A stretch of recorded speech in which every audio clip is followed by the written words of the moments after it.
योग दर्शन की 318वीं कक्षा है। योग दर्शन का तृतीय पाद विभूति पाद हम पढ़ रहे हैं और इस विभूति पाद में सिद्धियों की चर्चा हो रही है, जिसमें पिछली कक्षा में हमने 36वां सूत्र पूरा किया था। 36वें सूत्र में 6 प्रकार की सिद्धियों की चर्चा हुई कि जैसे ही योगी को आत्म साक्षात्कार होता है तो उसको ये 6 प्रकार की सिद्धियां प्राप्त होती हैं और बड़ी रोचक हैं, बहुत अद्भुत हैं। इन सिद्धियों में भी विशेष रूप से कुछ प्राप्ति होती है। जैसे हमने देखा था, प्रातिभ एक सिद्धि है तो उसके प्राप्त होने से सूक्ष्म व्यवहित विप्रकृष्ट अतीत और अनागत का ज्ञान होता है, यानी अत्यंत गहराई में जाकर के उसको चीजों का ज्ञान होता है। श्रावण एक सिद्धि होती है जिससे दिव्य शब्द की प्राप्ति होती है। ऐसे ही दिव्य स्पर्श, दिव्य रूप, दिव्य रस, दिव्य गंध, इन सब की प्राप्ति योगी को हो जाती है और ये अपने आप में बड़ी सिद्धियां हैं। तो ये प्रसंग हमने पिछली कक्षा में देखा था। यदि पिछले पाठ में से किसी का कोई प्रश्न हो, कोई बात समझ में ना आई हो, तो आप अपना हाथ खड़ा करके पूछ सकते हैं। जी बताइए।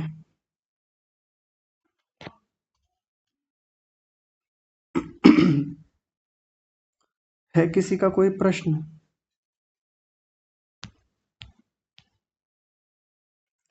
चलिए ठीक है, नहीं है तो फिर आगे बढ़ते हैं।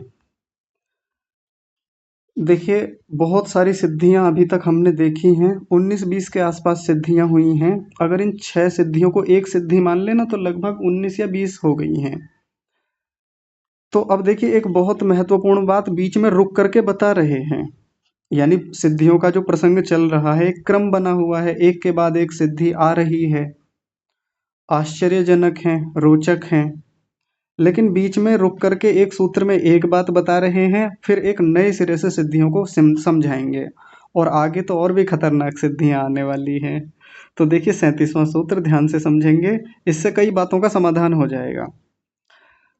ते समाधौ उपसर्गा व्युत्थाने सिद्धयः। ते समाधौ, आपको दिख रहा होगा ये कुछ अजीब सा लिख रहा है ना, समाधा उपसर्गा ऐसे लिखा हुआ है। संधि विच्छेद करेंगे तो समाधौ उपसर्गाः, ऐसे 2 शब्द बनेंगे इसमें से। ते माने वे सिद्धियां, कौन सी सिद्धियां? अभी जो पिछले सूत्र में 36वें सूत्र में हमने 6 सिद्धियां देखी, वे जो 6 सिद्धियां हैं वे समाधि में उपसर्ग होती हैं। उपसर्ग का मतलब होता है विघ्न होती हैं, बाधाएं हैं, एक प्रकार से बैरियर हैं, जिनको पीछे हमने अंतराय शब्द से भी देखा था। प्रथम पाद में एक अंतराय शब्द आया था ना, अंतराय का मतलब जो विघ्न है, बाधा है, रुकावट बनती हैं जो चीजें। तो ये सारी सिद्धियां जो अभी पीछे देखी, वैसे तो सभी सिद्धियों की बात की जाती है, पर यहाँ मुख्य रूप से ये पिछली 6 सिद्धियां जो हैं, प्रतिभा प्रातिभ आदि जो सिद्धियां देखी, ये 6 सिद्धियां समाधि में क्या है? उपसर्ग हैं, बाधक हैं, बाधा बनती हैं, परेशान करती हैं योगी को। कैसे करती हैं उन पर अभी हम आगे विस्तार से चर्चा करेंगे। लेकिन एक बात और कहा इसमें, व्युत्थाने सिद्धयः, व्युत्थान काल में ये सिद्धि होती है। व्युत्थान काल में तो सिद्धियां होंगी, लेकिन समाधि काल में ये बाधक होती हैं, परेशान करती हैं। अब ये व्युत्थान काल क्या है? व्युत्थान काल का मतलब है समाधि से भिन्न अवस्था जो होती है, यानी जब हम व्यवहार कर रहे होते हैं, जब हम अपने व्यवहारिक जीवन में जो भी काम कर रहे हैं, ये सब व्युत्थान काल है, व्युत्थान दशा है, एक समाधि की अवस्था होती है। तो समाधि की अवस्था में यदि योगी को ये सिद्धियां आएंगी, यानी सिद्धियां उस समय उपस्थित हुई, तो बाधा तो बनेंगी। अब मान लीजिए वो समाधि में बैठा हुआ है और उसको दिव्य गंध की प्राप्ति हुई, तो बाधा बनेगी। वो जहाँ आगे समाधि लगाना चाहता है, जिस परमेश्वर को प्राप्त करने के लिए या जिस आत्म साक्षात्कार को वो कर रहा है, किया है अभी, तो उसमें लंबी समाधि लगेगी, वहां तो फिर ये सिद्धियां बाधा बनेंगी। अभी देखा ना कि उसको दिव्य गंध की प्राप्ति होती है, दिव्य रस की, दिव्य रूप की। तो जब ये सिद्धियां जो कि वहीं प्राप्त हुई हैं, हुई तो वहीं समाधि में हैं, लेकिन यदि ये सिद्धियां बनी रही वैसे ही, तो ये समाधि में बाधा बन जाएंगी, आफत कर देंगी। लेकिन व्युत्थान काल में तो ये सिद्धियां होती हैं, व्युत्थान काल में योगी इनसे लाभ लेता है जितना लेना चाहिए। भाई, व्यवहारिक जीवन में कौन नहीं चाहता कि मेरी इंद्रियों का सामर्थ्य बढ़े? हर व्यक्ति चाहता है, योगी भी चाहता है। वो भी चाहता है कि मेरी नासिका की गंध, मतलब नासिका की जो क्षमता है गंध को ग्रहण करने की, वो इतनी तीव्र हो कि मैं दूर की गंधों को पहचान लूं, मैं दूर तक का देख लूं, जिससे कि मुझे हानि ना हो। मैं विशेष देख पाऊँ चीज़ों को, मैं सूक्ष्मता से चीज़ों को देख पाऊँ, यही तो सिद्धि है, यही तो एक विभूति है उसके लिए, विशेष विशेष क्षमता है उसकी इंद्रियों की। तो व्युत्थाने व्यवहार काल में तो ये सिद्धियां हैं, उपयोगी हैं, उसके लिए लाभकारी हैं, हर व्यक्ति के लिए लाभकारी होती हैं, तो योगी के लिए भी लाभकारी हैं। लेकिन जब समाधि में है तो फिर तो बाधा है। लेकिन रोचक बात यह है कि प्राप्त भी वही हुई हैं, यानी समाधि में ही प्राप्त हुई हैं और फिर आगे जाके समाधि में ही बाधा बनती हैं। अब देखिए व्यास जी इसी से संबंधित कुछ बात कह रहे हैं, इनको ध्यान से देखते हैं। व्यास भाष्य, ते प्रातिभादयः समाहित चित्तस्य उत्पद्यमाना उपसर्गाः। ते माने वे कौन, तो उसी वे को खोला, जो सूत्र में ते शब्द आया था ना उसी को खोला। प्रातिभादयः, ये जो ऊपर पिछले सूत्र में प्रातिभ, श्रावण, वेदना, आदर्श, आस्वाद और वार्ता नाम की जो 6 सिद्धियां थी उन्हीं को कह दिया। तो वे प्रातिभ नाम प्रातिभ आदि जो 6 सिद्धियां हैं, ये समाहित चित्त में उत्पद्यमाना, उत्पन्न होती हुई, समाहित चित्त में उत्पन्न होती हैं। समाहित चित्त का मतलब होता है समाधि वाला चित्त, जो चित्त बहुत एकाग्रता वाला है, समाधि से युक्त जो चित्त होता है उसको समाहित चित्त कहते हैं। उसी में उत्पद्यमाना, उसी में उत्पन्न होती हुई, उसी में पैदा होती हुई उपसर्गाः, ये सारी बाधक होती हैं, यानी अंतराय, विघ्न होती हैं योगी के लिए। क्यों क्यों होती हैं ऐसे, तो उसका कारण बता रहे हैं। तद दर्शन प्रत्यनीकत्वात्, उसके दर्शन के विरुद्ध स्वभाव वाली होने से। तद दर्शन, किसके दर्शन, किसका दर्शन हुआ था अभी पिछले सूत्र में, आत्मा का दर्शन यानी पुरुष दर्शन। तो आत्मा के दर्शन से प्रत्यनीक, प्रत्यनीक बोलते हैं विरुद्ध, उल्टा, यानी उसके विपरीत स्वभाव वाली होने से। आत्मा का दर्शन इस दुनिया का सबसे बड़ा दर्शन है, सबसे उत्कृष्ट, सबसे शुद्ध, सबसे उपयोगी। आत्मा के लिए तो सबसे उपयोगी वही आत्मदर्शन है। लेकिन ये जो सिद्धियां हैं ये एकदम इस पुरुष दर्शन के विपरीत हैं। पुरुष दर्शन में तो उत्कर्ष है, उन्नति है, व्यक्ति आगे बढ़ता है, मुक्ति की ओर निकल जाता है। लेकिन ये जो सिद्धियां हैं ये आखिरकार हैं तो प्राकृतिक ही, हैं तो प्रकृति से उपजी हुई, तो ये उस पुरुष दर्शन के तो विरुद्ध हैं ये सारी सिद्धियां, इसीलिए बाधक होती हैं। अब योगी को प्राकृतिक सुख जितना मिलता है, प्रकृति से जितनी सिद्धियां मिलती हैं, प्रकृति से जितनी भी अनुभूतियां हो रही हैं, चाहे वो शरीर से कितना भी बलिष्ठ हो जाए, कितनी भी इंद्रियों की क्षमताएं बढ़ जाएं, कितनी भी उत्कृष्ट से उत्कृष्ट सिद्धियां प्राप्त कर ले, लेकिन आत्मज्ञान, आत्मदर्शन, आत्म साक्षात्कार से तो वो निम्न कोटि की ही हैं। कोई व्यक्ति भले ही अपने आप को कितना उत्कृष्ट सिद्धियों वाला बना ले इस दुनिया में, भले ही कितना भी ऊंचे से ऊंचा वो बन जाए और कहे कि मैंने तो ये भी प्राप्त कर ली, मैंने तो ये भी प्राप्त कर ली, मेरे पास तो ये योग्यता है, मेरे पास तो कई हाथियों का बल है, मैं तो दूसरे के शरीरों में भी प्रवेश कर लेता हूँ और मैं तो इतने लोगों को एक साथ मार सकता हूँ, मेरे पास ये सामर्थ्य है, मैं तो बहुत दूर का देख लेता हूँ, मुझे तो दिव्य गंध की प्राप्ति है, मैं तो दिव्य स्पर्श तक को प्राप्त कर लेता हूँ। ठीक है, ये सिद्धियां बहुत उन्नत कोटि की हैं, लेकिन है तो प्रकृति जन्य, है तो सत्वगुण वाली, बंधन कारक हैं, बाधक हैं साधना में, समाधि में बाधक हैं। और किससे विरुद्ध हैं, तद दर्शन प्रत्यनिकत्वात्, उस पुरुष दर्शन से तो विरुद्ध ही हैं। अंततः तो पुरुष दर्शन ही करना है, लगातार आत्म साक्षात्कार, लगातार आत्म साक्षात्कार की ओर बढ़ना है, तो वहां ये बाधा बनती हैं। और बस वो सूत्र में जो ये बात बताई थी व्युत्थाने सिद्धयः, उसी को खोल रहे हैं। व्युत्थान चित्तस्य उत्पद्यमानः सिद्धयः, व्युत्थित चित्त में उत्पन्न हुई तो ये सिद्धियां ही कहलाती हैं। वहां तो फिर ये सिद्धियां ही हैं, वहां तो फिर इनका उपयोग ही है, लाभ ही है। जैसा मैंने अभी बताया कि जब कोई योगी व्युत्थान काल में होगा, यानी समाधि से बाहर निकल के आएगा, अपना व्यवहारिक जीवन चलाएगा, तो अब उसको ये सिद्धियां लाभ देंगी, अब उसको इन सिद्धियों से आनंद आएगा, अच्छा लगेगा।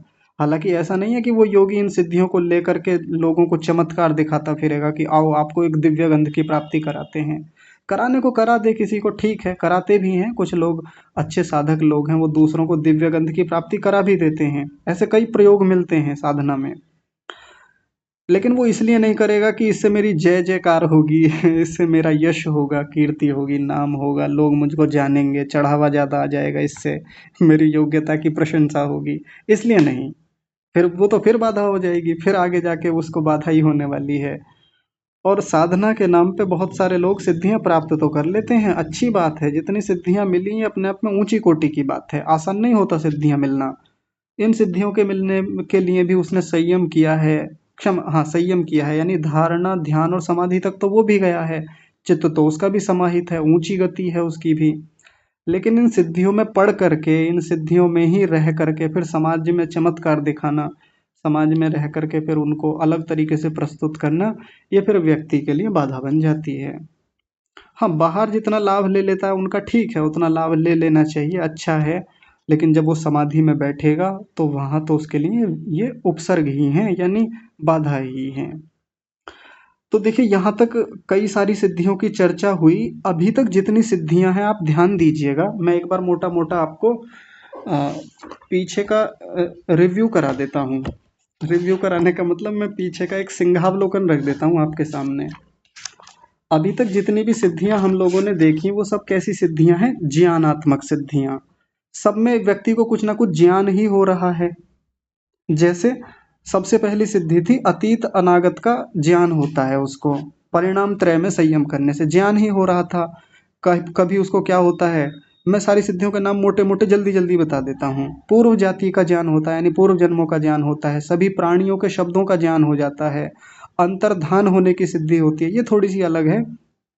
लेकिन आगे देखें तो उसको मृत्यु का ज्ञान हो जाता है, कई हाथियों के बराबर बल आ जाता है, सूक्ष्म व्यवहित विपकृष्ट ज्ञान हो जाता है, भुवनों का ज्ञान हो जाता है, तारा व्यूह का ज्ञान होता है, तारों की गतियों का ज्ञान हो जाता है, शरीर की व्यूह रचना का ज्ञान होता है, इत्यादि। ऐसे करके वो सारी ले लीजिए अब आप। और अंत में कौन सी देखी थी अभी? पुरुष का ज्ञान हो जाता है, यानी आत्म साक्षात्कार होता है। कुल मिलाकर के अधिकांशतः अभी तक की सिद्धियों को देखें, कितनी सिद्धियां हो गई? शायद 19 सिद्धियां हुई हैं, तो 20 सिद्धियां। तो इन सिद्धियों में योगी को ज्ञान ही मुख्य रूप से हो रहा होता है, ज्ञानात्मक सिद्धियां हैं।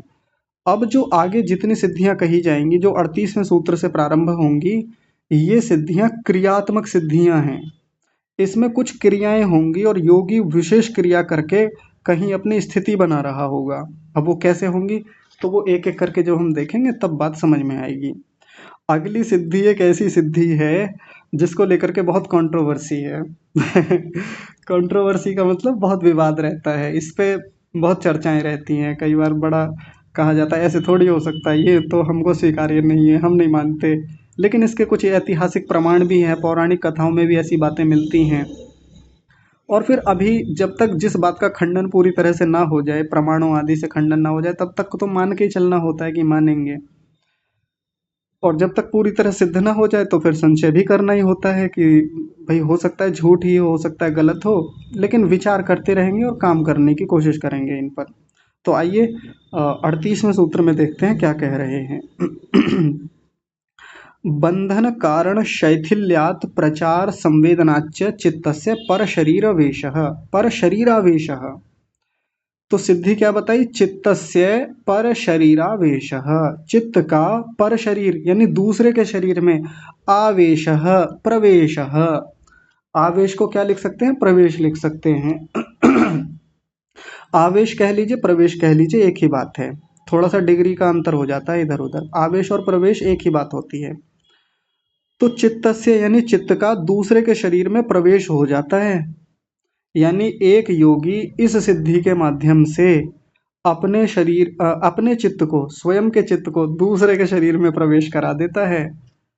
अजीब लगता है सुन करके पहली बार में, है ना? लेकिन अब सारी सिद्धियां ही अजीब हैं जब से पढ़ते आ रहे हैं, तो थोड़ा सा इसको भी स्वीकार करके चलेंगे, एकदम से रिजेक्ट नहीं करेंगे। तो चित्तस्य पर शरीरावेशात् वेशः, चित्त का दूसरे के शरीर में प्रवेश हो जाता है। कैसे होता है, मतलब उसके लिए करना क्या पड़ेगा? तो उसके लिए तरीका बता रहे हैं। तरीका थोड़ा अजीब है, तरीका थोड़ा लंबा है, आसान नहीं होता, साधना के बहुत गहरे स्तर की बात है और बहुत रोचक है। ये तो हमको करना भी होता है, वैसे भी करेंगे ही, सिद्धि चाहिए या नहीं चाहिए, लेकिन ये तरीका तो हमको वैसे भी आना चाहिए। वो क्या है? बंधन कारण शैथिल्यात, बंधन के कारण की शिथिलता हो जाने से। अब ये बंधन का कारण क्या है? बंधन का कारण होता है कर्माशय। जो भी हम कर्म कर रहे हैं उनसे कर्माशय बनता है ना? अच्छे कर्म किए तो अच्छा कर्माशय बना, बुरे कर्म किए तो बुरा कर्माशय बना, वो ही तो बंधन का कारण होता है। अब उनको भोगने के लिए फिर आना पड़ेगा, ये ही बंधन का कारण होता है। तो उसकी शिथिलता हो जाए, उसमें ढीलापन हो जाए, तो ढीलापन हो जाने से फिर व्यक्ति का क्या होगा, अपने चित्त पे नियंत्रण होगा और अपने चित्त को दूसरे के शरीर में भेज सकता है, वो प्रवेश करा सकता है। अभी पहले इतनी बात को समझ लें। बंध कारण शैथिल्यात। जैसे मान लीजिए कोई पशु है, उसको किसी खंभे से, किसी खूंटे से बहुत जकड़ करके बांध दिया, या किसी पुरुष को जैसे कई बार किसी खंभे से, किसी दीवार से बिल्कुल सटा करके जंजीरों से बांध देते हैं ना, रस्सियों से बांध देते हैं, तो वो पूरी तरह से जकड़ा हुआ है, हिल भी नहीं सकता, हिल सकता है तो थोड़ा बहुत हिल सकता है।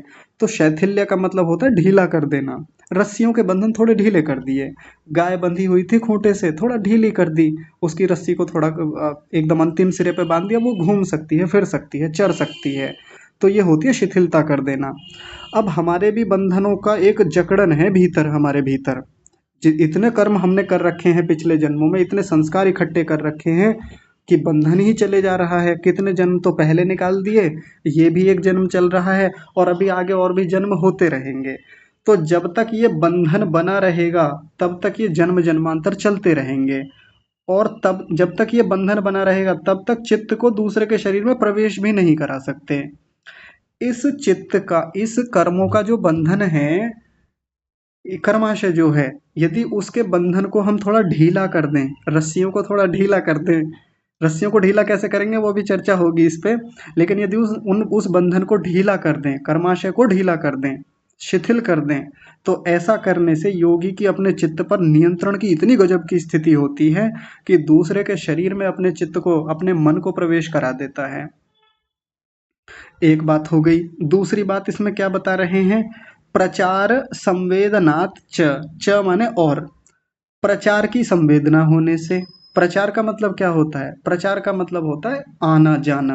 प्रचार आने जाने कोई तो कहते हैं, कोई चीज यहाँ थी, उसको दूसरी जगह जगह ले गए, वो उसका प्रकर्ष रूप से चारण हो गया, चलना हो गया, चली गई है प्रकर्ष रूप से, ये प्रचार होता है। कहीं दूर थी, बुला ली, यहाँ ले आए तो आ गई, ये भी एक प्रकार से प्रचार ही है।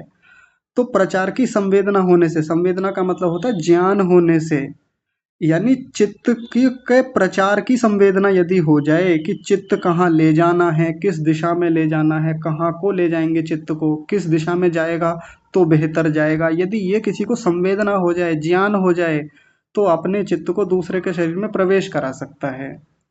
अब गाय को ढीला तो कर दिया, पहले बेचारी बड़ी कस के बांधी हुई थी, बड़ी खूंटे से बिल्कुल पास में जोड़ करके बांधी थी बुरी तरह से, लेकिन फिर बाद में ढीला कर दिया, उसकी रस्सी को ढीला कर दिया। अब ढीला तो कर दिया गाय को, लेकिन अब ये पता है नहीं गाय को जाना किधर है।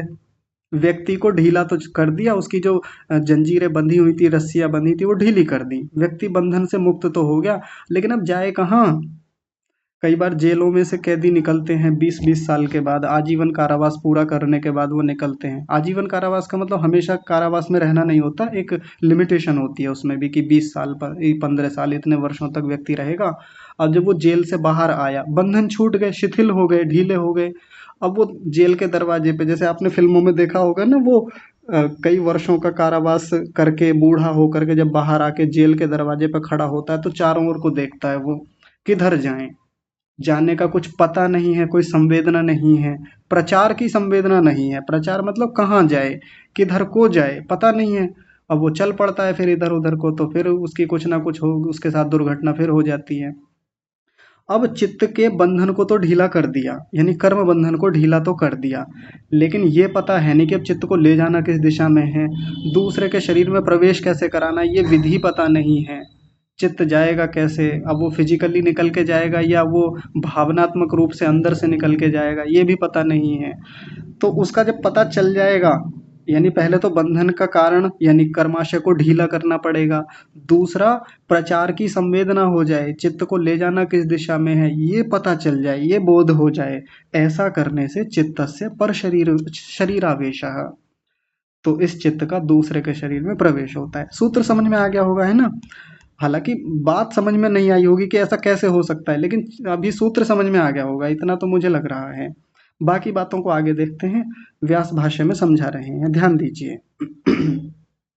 व्यास भाष्य में कह रहे हैं, लोलीभूतस्य मनसो अप्रतिष्ठस्य शरीरे कर्माशय वशात बंधः प्रतिष्ठा इत्यर्थः।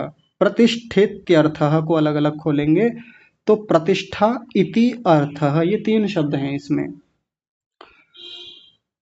तो देखिए पहले उस बंधन को बता रहे हैं कि बंधन वो है क्या। आखिरकार जिस बंधन के कारण ये चित्त बंधा हुआ है अभी भी आत्मा के साथ, जो कहीं जा नहीं पाता, और मृत्यु के बाद भी तो चित्त आत्मा के साथ चिपका ही रहता है, कहीं नहीं जा पाता, बंधन बंधन बना ही रहता है, संस्कारों का बंधन, कर्माशय का बंधन। तो बंधन क्या है, तो उसको समझा रहे हैं मन सह, मन का बंधन है ये। बंधन मन का ही मुख्य रूप से होता है। और कैसा है, लोलीभूतस्य, लोलीभूत का मतलब होता है अत्यंत लालसा वाला।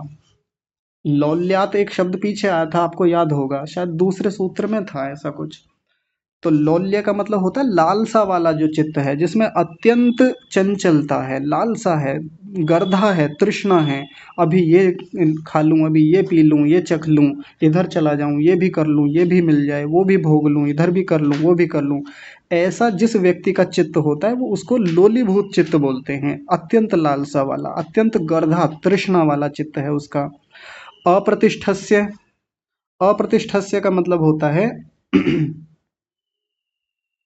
जो अस्थिर है, जिसमें स्थिरता नहीं है। तनिक रुकिएगा, मैं एक चीज अभी पहले ठीक कर लेता हूँ। हाँ ठीक है। तो अप्रतिष्ठस्य का मतलब ऐसे मन में जो अस्थिरता है, अस्थिर स्वभाव वाला जो मन है, शरीरे, उस शरीर में कर्माशय वशात बंध, कर्माशय के होने से बंधन होता है। और उसी बंधन को क्या कहा, प्रतिष्ठा इत्यर्थः, उसको प्रतिष्ठा के नाम से कहा। वैसे तो प्रतिष्ठा शब्द जब हम समाज में कहते हैं, अच्छे अर्थों में कहा जाता है प्रतिष्ठा, भाई इनकी बड़ी प्रतिष्ठा है, इनका बड़ा मान सम्मान है समाज में, उठना बैठना बहुत अच्छा है इनका।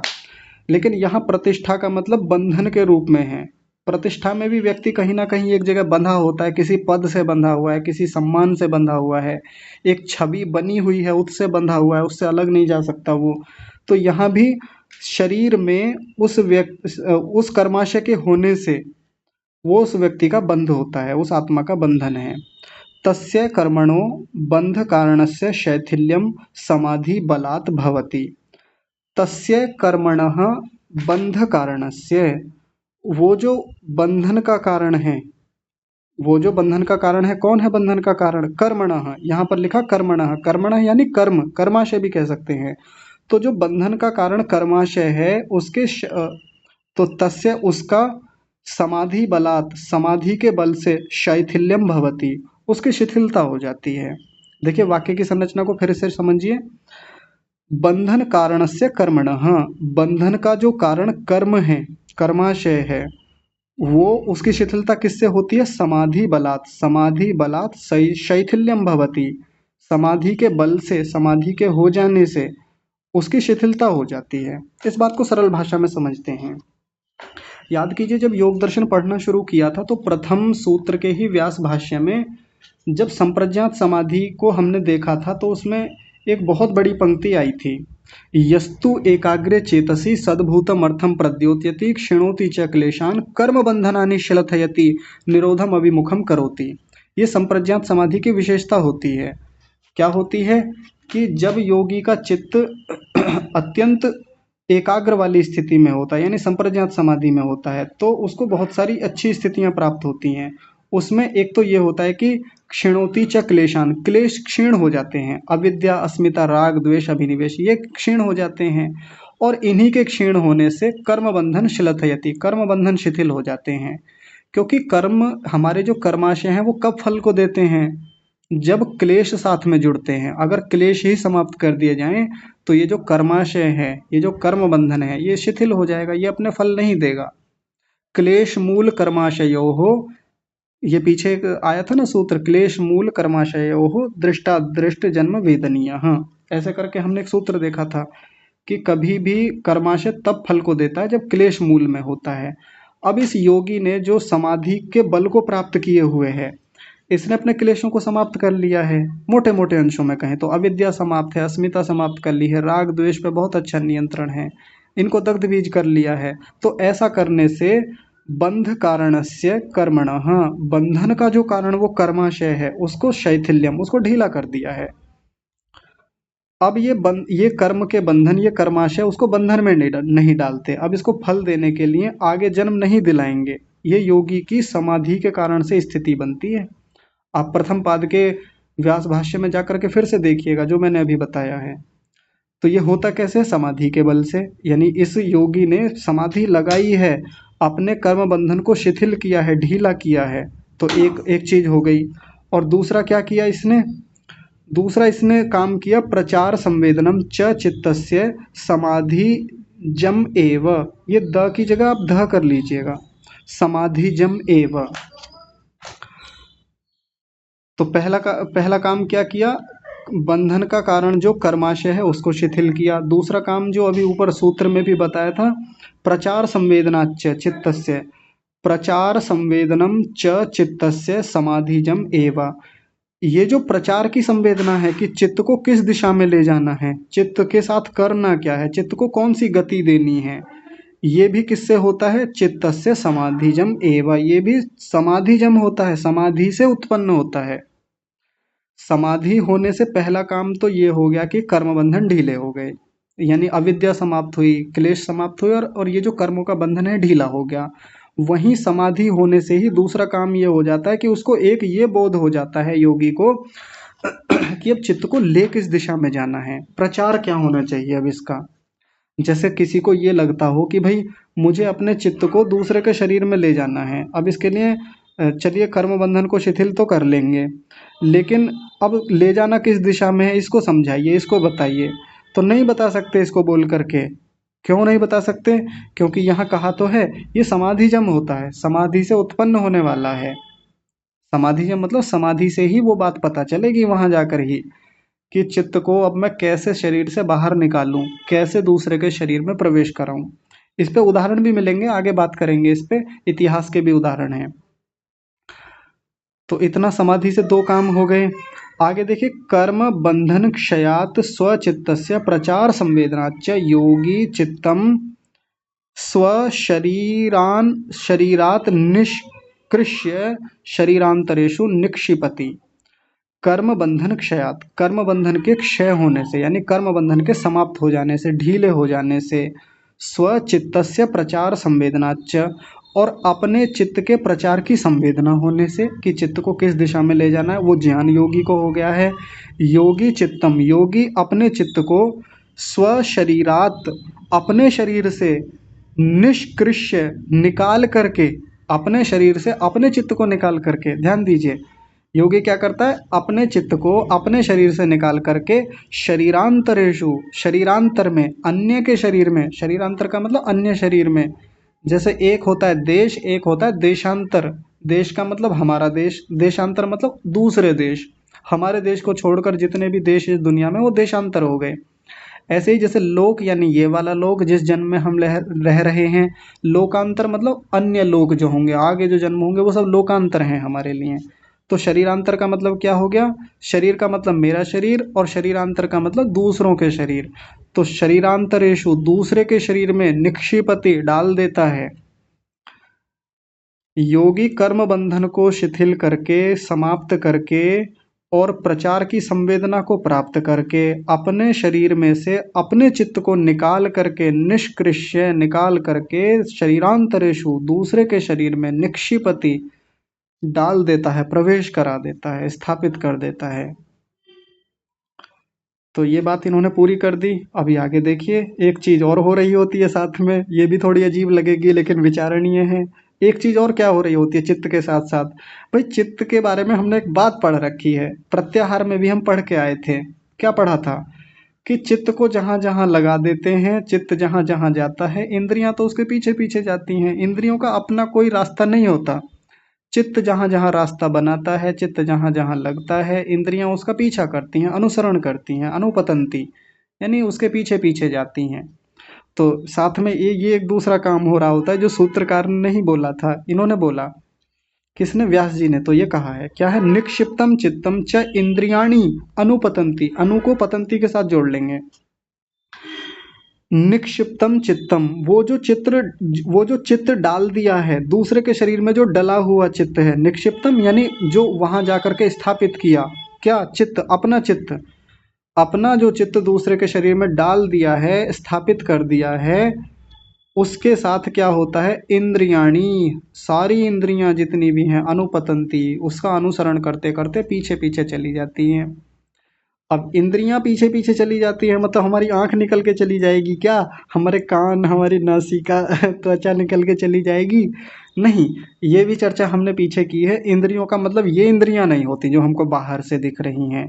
मोटे अंशों में इनको इंद्रियां कहते हैं, मोटे व्यवहार में कह देते हैं कि ये आंख नाम की इंद्रिय है जो बाहर से दिख रही है, ये नासिका है, ये जिह्वा है। दरअसल ये इंद्रियों के गोलक हैं, साधन हैं, ऊपर के साधन हैं, हार्डवेयर हैं एक प्रकार से। अंदर सॉफ्टवेयर के रूप में, सूक्ष्म रूप में इंद्रियां भीतर विद्यमान होती हैं इनके।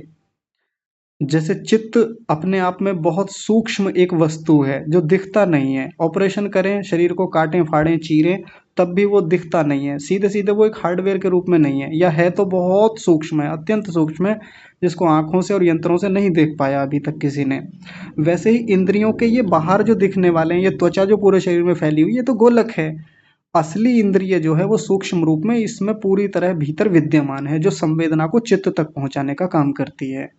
वो भी निक्षिप्तम चित्तम, उसी चित्त के पीछे पीछे चली जाती है, अनुपतंती, पीछे पीछे अनुसरण करती हुई ये सभी इंद्रियां, एक इंद्रिय नहीं सारी इंद्रियां चली जाती हैं।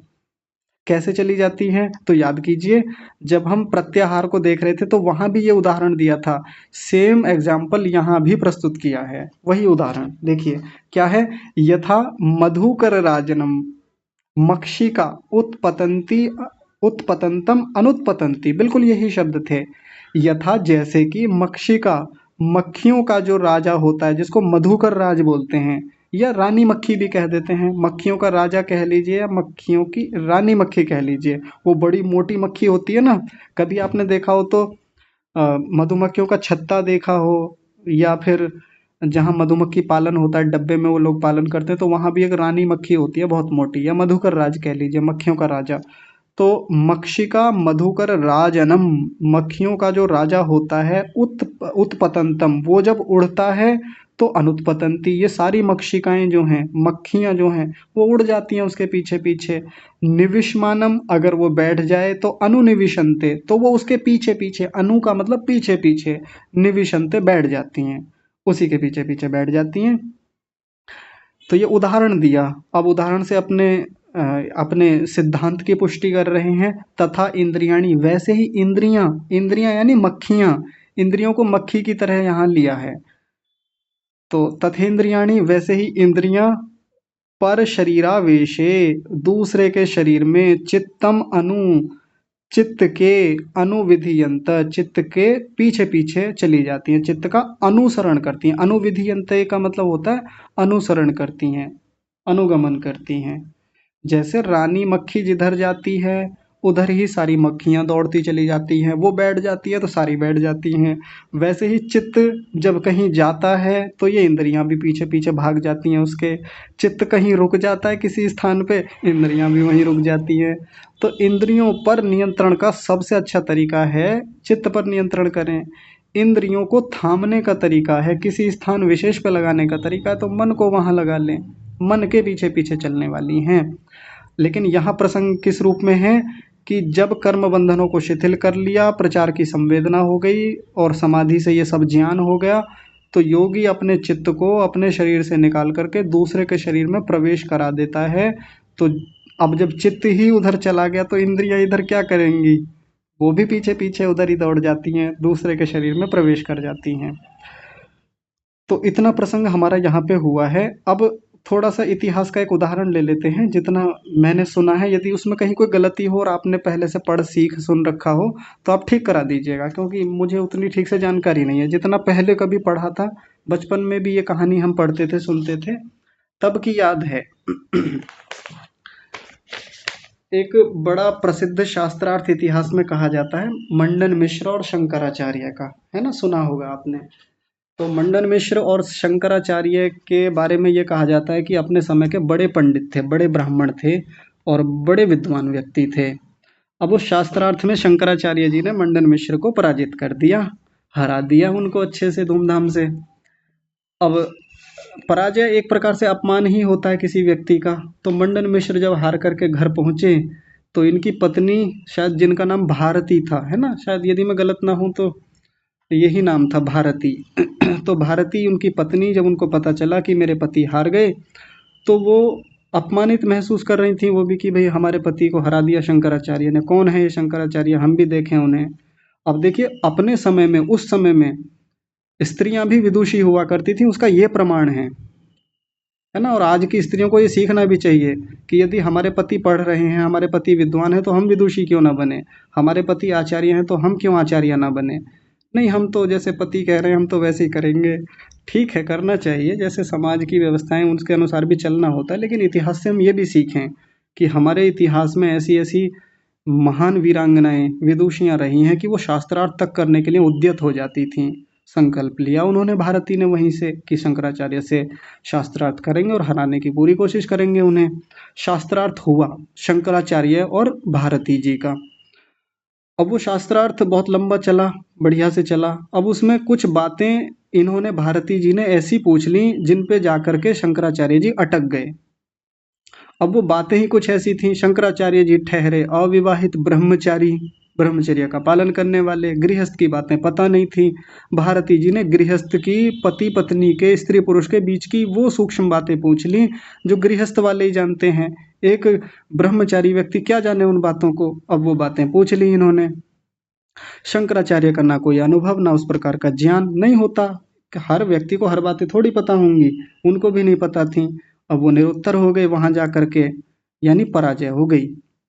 अब जब पराजय हुई तो अपमान तो फिर इनको भी लगा, शंकराचार्य को भी। बड़े व्यक्ति थे अपने समय के, बहुत महान धुरंधर थे, इनकी भी एक साख थी, प्रतिष्ठा थी। तो इन्होंने सोचा भी ऐसी क्या चीज है इस गृहस्थ में जो इन्होंने, भारती ने मुझसे पूछी, कि जो मुझे नहीं समझ में आई वो बातें, मैं आखिरकार शब्दों से क्यों नहीं जान पाया। पढ़ा है इनके बारे में और खूब इनके बारे में शास्त्र प्रमाण है मेरे पास, शब्द प्रमाण है, लेकिन अनुभवात्मक रूप से जो बातें भारती ने पूछी वो नहीं पकड़ पा रहा हूँ, मैं नहीं समझ पा रहा हूँ।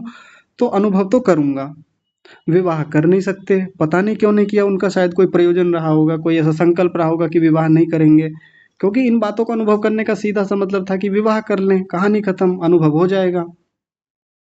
लेकिन विवाह शायद करना नहीं था, तो फिर कैसे इसका अनुभव करें गृहस्थ का। जो भारती ने प्रश्न पूछे हैं उनकी अनुभवात्मक स्थिति को कैसे ग्रहण करें, धारण करें।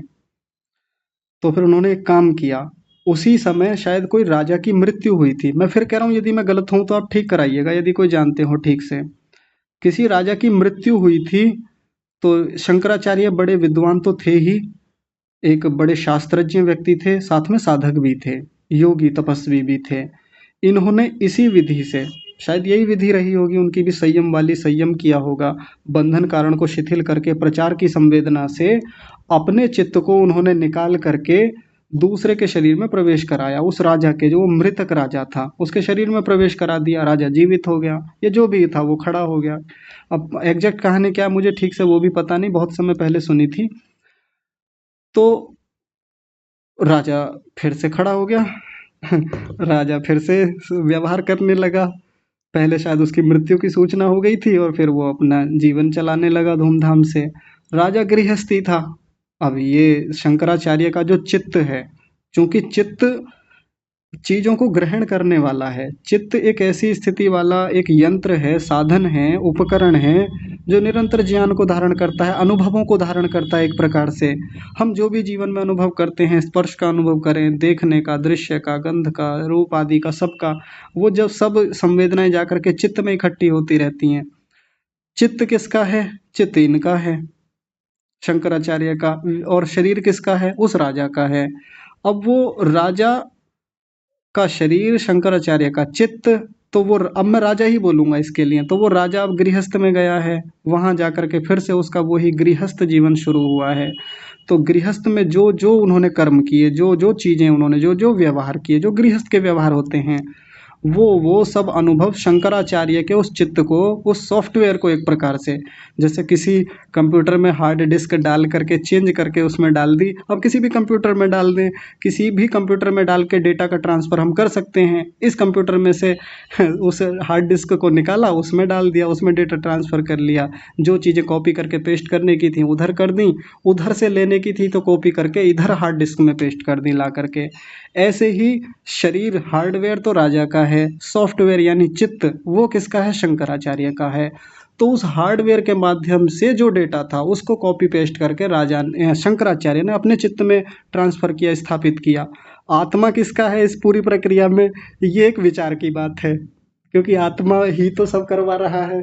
या कहे कि आत्मा दृष्टा है, राजा का है कि शंकराचार्य का है, ये विचार की बात है। ये बहुत सूक्ष्म और बहुत गहरी बात है जिसके बारे में सीधा सीधा उल्लेख नहीं दिखता हमको।